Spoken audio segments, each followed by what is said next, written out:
नमस्कार। आज बात करते हैं एक बहुत ही शक्तिशाली पौराणिक कथा की।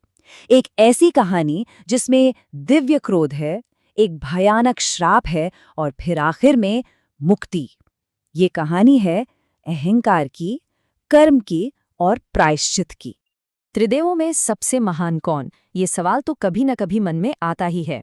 ब्रह्मा जो सृष्टि के रचयिता हैं, विष्णु जो पालक हैं और शिव जो संहारक हैं, इन तीनों में से सर्वोच्च कौन है?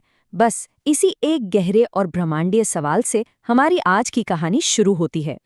तो ये कोई मामूली बहस नहीं थी, बिल्कुल नहीं। ये तो एक ब्रह्मांडीय टकराव था जिसने पूरे देवलोक को, कह सकते हैं, कि हिलाकर रख दिया था। तो इस मामले को हमेशा के लिए सुलझाने के लिए सभी देवताओं ने आखिरी अधिकार की तरफ देखा, और वो थे पवित्र वेद। तो चलिए देखते हैं कि इन प्राचीन ग्रंथों ने क्या राज खोला। और वेदों का फैसला एकदम साफ था, एक मत। वेदों ने घोषणा की कि भगवान शिव ही परम सत्य हैं, परम तत्व हैं। ये जो पूरा ब्रह्मांड है ना, अपनी सारी जटिलताओं के साथ, वो उन्हीं के अंदर मौजूद है। अब इस दिव्य निर्णय पर दो बिल्कुल अलग-अलग प्रतिक्रियाएं देखने को मिली। एक तरफ थे भगवान विष्णु, जिन्होंने बड़ी ही विनम्रता से वेदों के इस ज्ञान को मान लिया, लेकिन दूसरी तरफ सृष्टिकर्ता ब्रह्मा, जिनका अहंकार आहत हो गया था, उन्होंने इस फैसले को मानने से साफ इनकार कर दिया।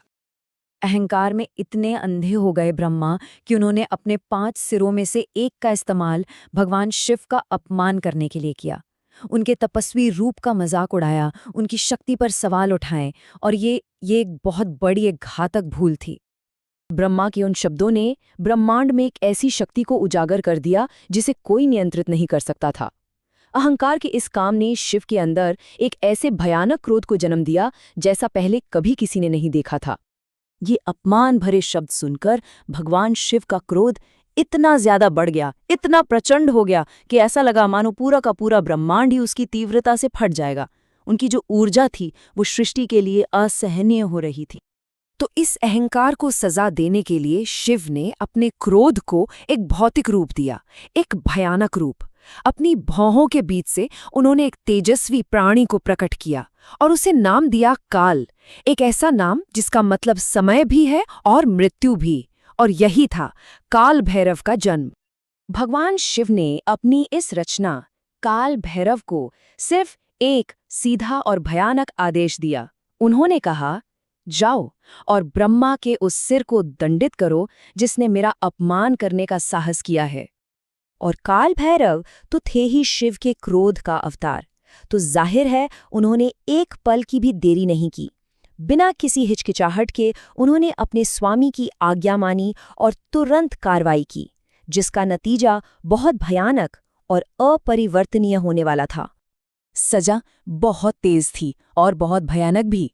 एक ही पल में काल भैरव ने ब्रह्मा के उस 5वें अपमान करने वाले सिर को धड़ से अलग कर दिया, और उसके कटते ही ब्रह्मा का अहंकार भी चकनाचूर हो गया। लेकिन इस काम के कुछ अप्रत्याशित और बहुत गंभीर नतीजे भी निकले।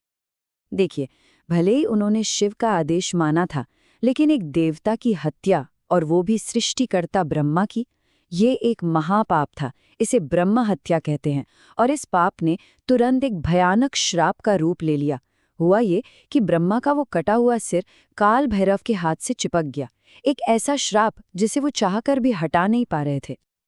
तो अब इस भयानक श्राप से छुटकारा पाने का क्या रास्ता था? प्रायश्चित।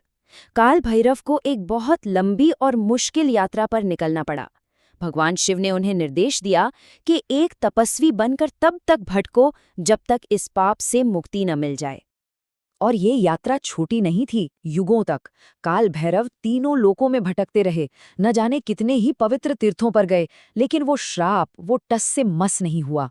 ब्रह्मा की खोपड़ी हाथ से चिपकी रही और ब्रह्म हत्या का पाप एक भयानक साए की तरह उनका पीछा करता रहा। हर पल, हर क्षण उन्हें उनकी उस एक भूल की याद दिलाता रहा।